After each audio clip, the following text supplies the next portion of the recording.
Bonjour, soyez bénis. Voilà, c'est Ursule, c'est le 26 août 2018. Je viens sonner la trompette aujourd'hui encore et je viens nous encourager à, à nous apprêter, à nous apprêter parce que notre Seigneur Jésus-Christ ne tardera pas à rassembler ceux-là qui lui appartiennent. Alors, souvent dans la bergerie, on a l'impression qu'on est tous pareils. Mais dans la bergerie, il y a des boucs, il y a aussi des brebis. Il y a des brebis, il y a aussi des loups. Et souvent, les loups sont habillés en habit de brebis et on ne les distingue pas. Alors, il n'y a que Dieu qui sait exactement qui sont ces brebis. Et aussi, souvent, la brebis sait elle-même, elle sait qu'elle est l'enfant du Père. Et malheureusement, il y a d'autres brebis qui s'amusent souvent. Euh, Avec les boucs, ils s'amusent avec les loups parce qu'ils croient que c'est des brebis comme eux. Et en jouant à ce jeu-là, ils finissent par tomber dans le piège. Alors, ça, c'est la tactique de l'ennemi depuis toujours, hein. Et le Seigneur vient vraiment nous encourager à nous tenir à notre poste. Parce que ça, c'est important. On est vraiment dans le temps où il faut laisser de côté toute distraction parce que l'ennemi, il travaille d'arrache-pied de manière à nous faire tomber dans son filet. Et le Seigneur veut vraiment que nous puissions nous éloigner de toutes ces choses-là qu'il n'aime pas. Alors, donc voilà. Alors aujourd'hui, je viens parler de sortez du milieu de mon peuple. Sortez du milieu d'elle, mon peuple. Alors, vous savez, on a parlé de l'Église sous toutes ses formes, les raisons pour lesquelles elle est souvent un piège pour l'enfant de Dieu. Et parce que, bon, il y a beaucoup de choses qui se passent dedans qui ne plaisent pas au Père. Et l'Église a été prise au jeu de l'ennemi.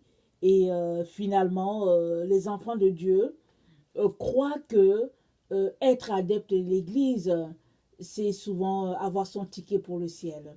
Et vraiment, le Seigneur nous montre par les Écritures que ce n'est pas ça. Alors, pour avoir son ticket pour le ciel, il faut faire comme Nicodème, naître de nouveau. Et Jésus a dit naître d'eau et d'esprit et marcher sur le chemin étroit. Et ça, c'est la partie qui n'est pas facile. Parce que souvent, on est bien intentionné, mais l'ennemi vient toujours nous en éloigner. L'ennemi, avec ses tactiques, vient pour nous faire sortir de là. Et souvent, si l'ennemi n'est pas là, on reste assis fidèlement sous l'enseignement de quelqu'un ou sous l'enseignement d'une dénomination et on finit quand même par revêtir les couleurs du serpent ancien. Et Papa Dieu veut qu'on sorte de ce milieu-là. Alors, sortez du milieu d'elle, mon peuple. Et quelque part, c'est dit que afin que vous ne participez pas à ces fléaux. Alors, sortez du milieu d'elle, c'est cette église-là qui est devenue tout simplement une religion. Cette église-là qui, au fait, participe pleinement au système de la bête et qui elle-même est devenue une bête pour l'enfant de Dieu, dans le sens que tout ce qu'elle veut, c'est dévorer l'enfant de Dieu. Et Jésus-Christ a dit aux disciples, parlant des pharisiens, il leur a dit, méfiez-vous du levain des pharisiens, parce que ceux-là qu'ils forment sont pires qu'eux. Eux-mêmes, ils n'entrent pas, et ils empêchent tous ceux-là qui veulent entrer d'entrer dans le royaume du Père. Et cette vérité-là confessée, proclamée par Jésus-Christ, est encore d'actualité en notre temps, parce qu'il y a beaucoup d'enfants de Dieu qui restent perplexes, qui se disent, mais c'est pas possible, qu'est-ce qu'il faut faire? Puisque je côtoie l'église, j'aime le Seigneur, et pour moi, ne pas aller à l'église, par exemple, c'est quelque chose de grave, alors, qu'est-ce que je dois faire? Alors, ce n'est pas parce que tu vas à l'église que tu es sauvé, mais tu es sauvé parce que tu as donné ta vie à Jésus-Christ et parce que tu marches selon les principes du Seigneur, non selon les principes d'une dénomination. Alors, à partir de là, c'est pourquoi Jésus-Christ dit, sors du milieu d'elle. C'est-à-dire que de l'église la corrompue, de l'église la souillée, de cette église-là qui a atterri les deux pieds dans le monde et puis qui veut quand même appartenir à Jésus-Christ au finish. Donc, ce n'est pas possible. Jésus-Christ a dit, c'est soit moi, c'est soit le monde. Alors, tu dois faire ton choix. Et pour faire ton choix, ça nécessite que tu sortes du milieu d'elle, de cette église-là. Dans Ésaïe 52, le verset 11, il est dit ceci. Il est dit, partez, Dieu parle à Israël, partez, partez, sortez de là, ne touchez rien d'impur, sortez du milieu d'elle, purifiez-vous, vous qui portez les vases de l'Éternel. Alors, c'est extraordinaire. Alors, Dieu dit à ses enfants, à Israël, de sortir du milieu de Babylone, de cet endroit-là souillé. C'est ça que Dieu dit à ses enfants. Donc, alors, si on regarde, il y a trois verbes, sortir, se séparer et puis ne pas toucher. Alors, sortir, on sort, on ne sort pas vers l'intérieur, on sort vers l'extérieur, n'est-ce pas? Quand on sort, c'est direction dehors. Alors, ça peut être que tu sors physiquement, en prenant tes clics et claques d'une église qui est complètement souillée, et pourtant ton cœur, ta vie, tout est là-dedans, tu continues de faire les choses de l'église, alors tu n'es pas avancé. Il y a beaucoup d'enfants de Dieu qui ne vont plus aujourd'hui à l'église, et puis bon, en tout cas, c'est comme, ils ne vont pas à l'église, et parce qu'ils vivent selon la vie du monde. Alors, ce n'est pas de ça que Jésus-Christ est en train de parler. Alors, sortir du milieu d'elle, ça peut être que tu es dans l'église et le Seigneur te dit de ne pas faire ce que l'église fait. Un peu comme Jésus-Christ a dit à ses disciples, il a dit ne faites pas comme eux, ne faites pas comme les pharisiens. Il a dit, ils enseignent mais ils ne pratiquent pas. Jésus-Christ a dit ne faites pas comme eux. Donc, sortir du milieu d'elle, c'est-à-dire d'elle, cette église souillée, polluée, cette église de serpent, c'est que Jésus-Christ est en train de te dire, regarde bien le canevas de l'église que tu côtoies, regarde bien son squelette, alors aie de la sagesse, regarde tout ce qui se passe là-dedans et ne participe pas à ce qu'elle fait. Alors si tu viens quelque part et que tu te rends compte qu'ils font des choses abominables, des choses que le Père n'a pas fixées et que c'est des doctrines d'hommes, il faut dénoncer cela. Il faut te dissocier d'un tel comportement parce que tu n'honores pas Dieu, parce que vraiment tu souilles le glorieux nom que tu portes. Alors Jésus-Christ est en train de dire, en train de parler de ça, et nous savons tous que ce n'est pas facile de sortir d'un certain milieu. C'est pas facile. Peu importe que ce soit le milieu estudiantin, que ce soit le milieu familial, peu importe le milieu, ce n'est pas facile de sortir, surtout quand on s'est déjà fait un cercle des personnes avec qui on habite. Alors, comme vous savez, la première fois que vous avez quitté les parents, que ce soit parce que vous avez suivi votre mari, que ce soit parce que, bon, il fallait aller poursuivre les études, ça n'a jamais été facile, mais il fallait sortir. Il ne fallait pas regarder en arrière, il fallait juste continuer parce que la vie, c'est toujours en avant. Alors, Jésus-Christ nous dit de sortir du milieu de cette église souillée, la polluée. Alors, il dit de se séparer. On se sépare de quoi? Que se séparer des fausses doctrines, des choses qui sont enseignées qui ne sont pas selon Dieu. Toutes ces choses-là que Dieu dédaigne, toutes ces choses-là dont Dieu a horreur, il faut vraiment se séparer.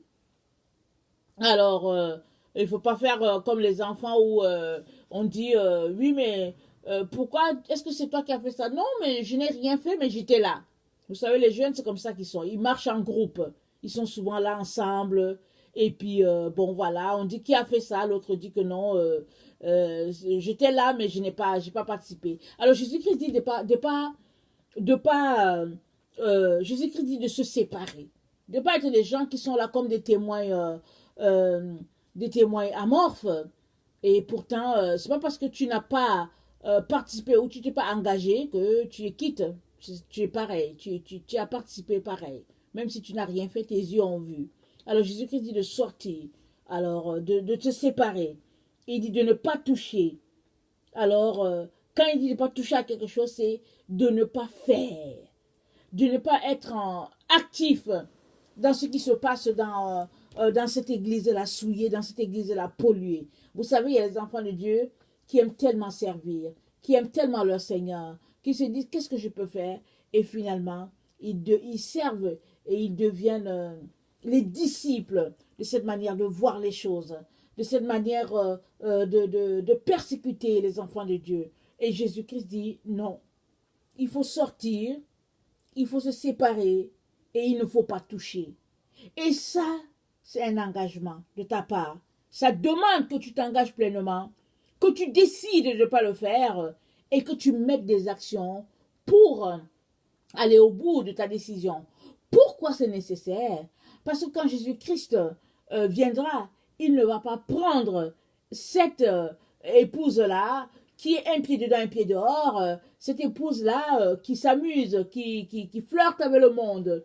Il va prendre celle-là qui est vraiment son épouse. L'autre, Jésus-Christ l'appelle la prostituée. Parce que l'épouse ne s'amuse pas avec les autres hommes. Elle ne s'amuse pas. Elle sait qu'elle est consacrée à son mari. Elle l'attend. Alors que la prostituée, elle n'a pas le problème. La prostituée, elle passe avec monsieur X et demain elle passe avec Y. Et puis le même jour, elle peut passer avec Z, P et puis en tout cas plein de choses. Et si tu reconnais en toi l'épouse de Christ, si tu reconnais que tu n'es pas une prostituée, alors ne pose pas les actions que posent les prostituées. Donne-toi complètement à ton Seigneur et vis en fonction de lui, uniquement, laissant de côté le monde et avec ses passions, ses désirs, et te tournant uniquement envers le Seigneur. Et le Seigneur nous demande de nous concentrer sur vraiment ce à quoi le Seigneur nous appelle, et nous savons tous que ce n'est pas facile. Rien n'est facile. Ne te dis pas que la vie est déjà facile en soi et que bon, prendre le temps, chercher la face de Dieu, c'est difficile. Non, rien n'est facile. Tout est compliqué sur la terre. Alors, il n'y a que ceux-là qui veulent aller jusqu'au bout, qui vont finir par trouver que bon, finalement, ils ne regardent pas les obstacles, ils regardent juste leur point D où ils veulent arriver. Alors, si tu veux arriver à un point D, et j'imagine que c'est ça que nous tous nous voulons arriver à ce point-là où nous allons toucher au Seigneur, où nous allons vraiment vivre avec lui pour toujours. Il est donc important que nous puissions faire le choix, un choix sans regret de suivre Jésus-Christ jusqu'au bout. Et vraiment, il y a un passage dans la Bible qui dit « Le royaume de Dieu sont les violents qui s'en emparent. » Es-tu violent? Alors si tu ne l'es pas, crie au Seigneur, il va t'aider à être violent. Mais si tu es violent, alors sache que tu es sur le bon chemin. Mais je vais dire violent, pas physiquement, mais violent pour le Seigneur. Et pour le Seigneur, qu'est-ce qu'il est en train de dire? Un violent pour le Seigneur, c'est quelqu'un qui mène une vie stricte. C'est quelqu'un qui, au fait, pour son Seigneur, est prêt à tout. Alors, je ne suis pas en train de dire qu'ils font bien, mais j'aurais appris que les moines vraiment ont une vie tellement stricte que c'est incroyable. Alors, ces gens-là, une fois qu'ils goûtent au Seigneur, ils se disent « Waouh, béni sois-tu » parce qu'ils ont déjà passé à mener une vie de renoncement.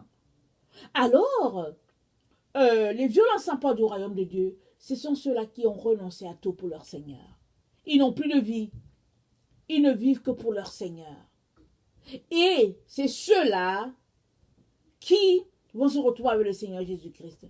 Parce qu'ils ne se sont pas laissés séduire, emportés par la vie et ses passions, mais ils ont espéré que cette vie-là, elle n'a pas de valeur pour eux, et ils ont espéré que la vie d'après, la vie d'au-delà, est celle-là qu'il leur faut, et ils ont tout laissé aller.